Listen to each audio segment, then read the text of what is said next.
Alright, so we're 6 months into the life cycle of Black Ops 6, and this game is bleeding players like no tomorrow. Now, obviously, the elephant in the room being EOMM and cheating has absolutely ruined Black Ops 6, and this doesn't come as a surprise to, I'm pretty sure, anyone watching this video. Anybody that's played Call of Duty within the last 3 years are probably aware that the EOMM, SBMM, and cheating problems are the 3 biggest things facing modern Call of Duty currently.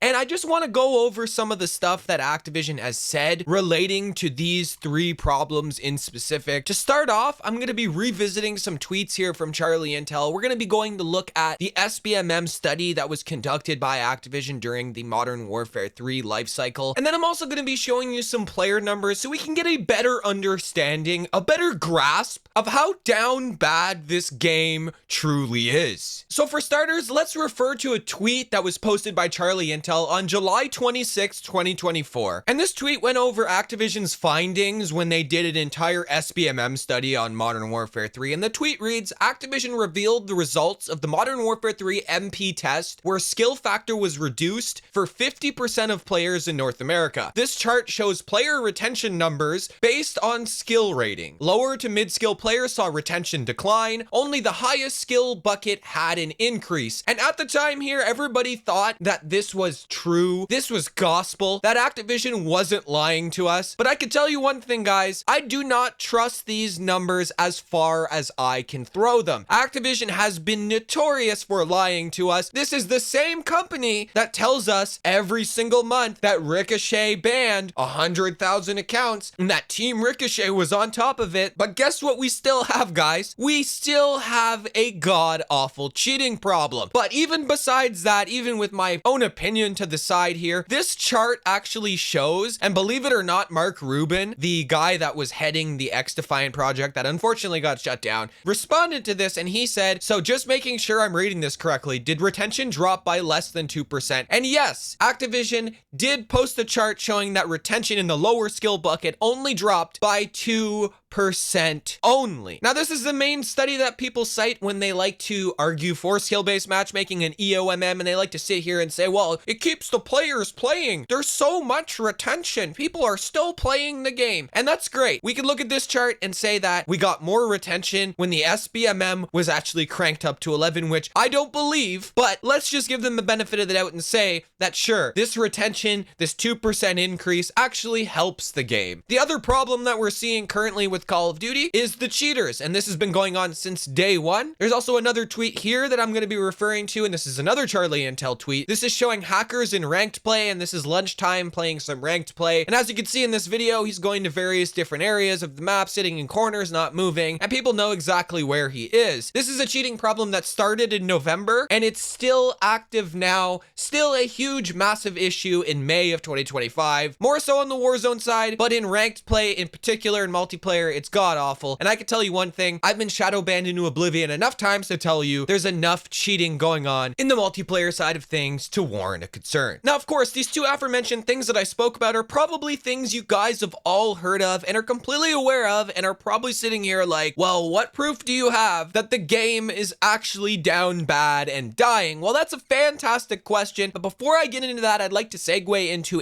another point here. And this is another Charlie Intel tweet, albeit a very old one, but it is imperative that we go over this so everybody understands the implications of the data that I'm going to be showing you. So of course, here we have a tweet from June 28th of 2023 from Charlie Intel. This is when Activision Blizzard had their entire court case when they were going to be bought by Microsoft, and they had to go over basically everything, you know, financially and monthly active users, etc., etc. And our good old boy, Breast Milk Bobby here from Activision, thank the Lord the guy's gone. He is the antichrist of gaming, if you ask me. But anyways, Breast Milk Bobby here went over some of the stuff regarding monthly active users with Call of Duty, Warzone Mobile, etc. And I'm just gonna read the first 2 lines of this tweet. I'm not gonna, you know, waste your time reading the whole thing because the rest of the information is irrelevant. But the first line here reads, Warzone Mobile is supposed to launch earlier, delayed to this fall. We all know how that went down. Warzone Mobile is shut down. Warzone Mobile was sent to the fucking gulag, and it's not coming back because it doesn't make enough money. What a surprise, Activision. It's not making enough money. But besides that, I don't want to get into a little rant here. I just wanted to include that because I found that kind of funny. The really important line here is line number 2.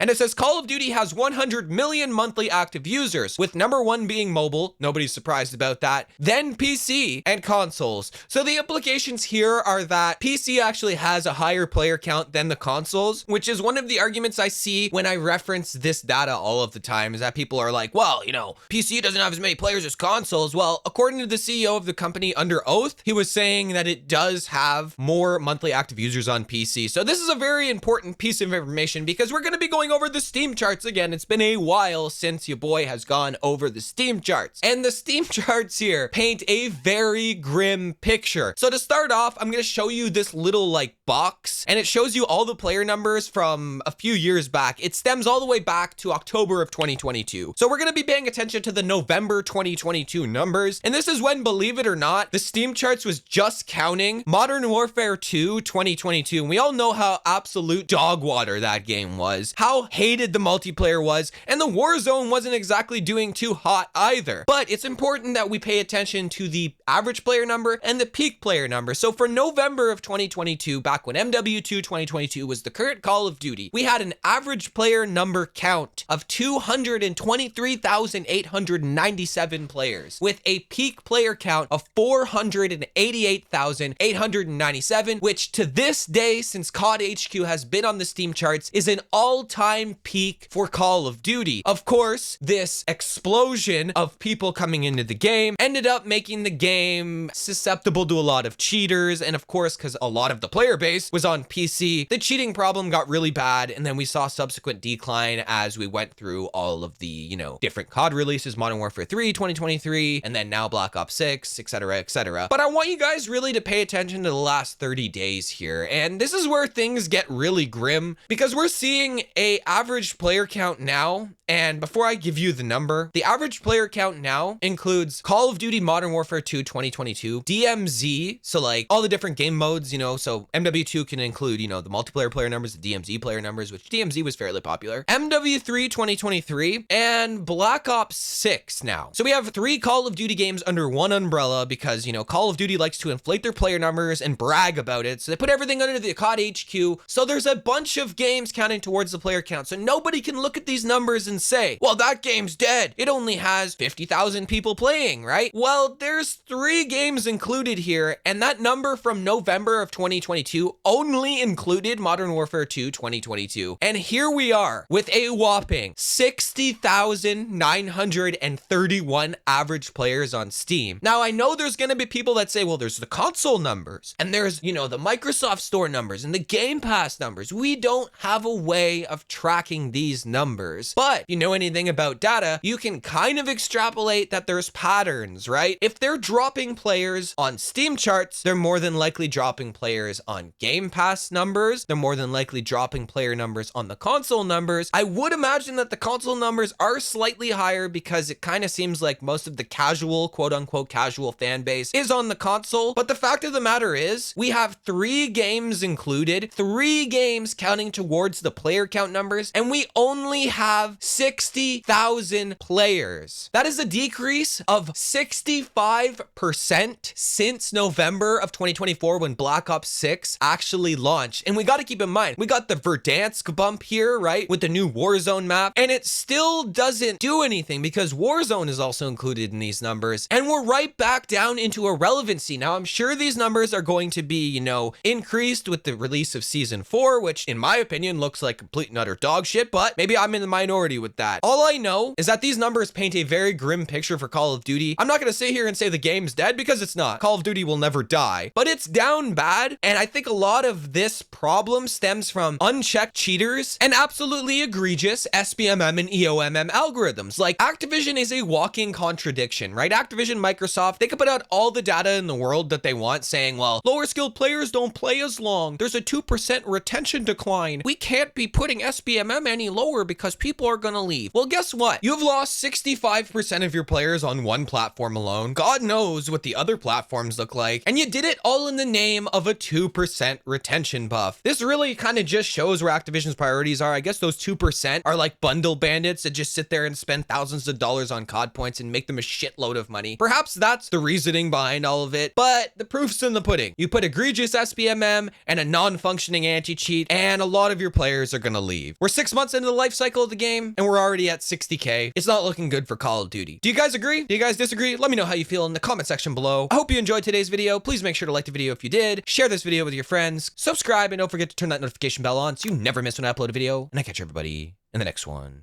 Peace.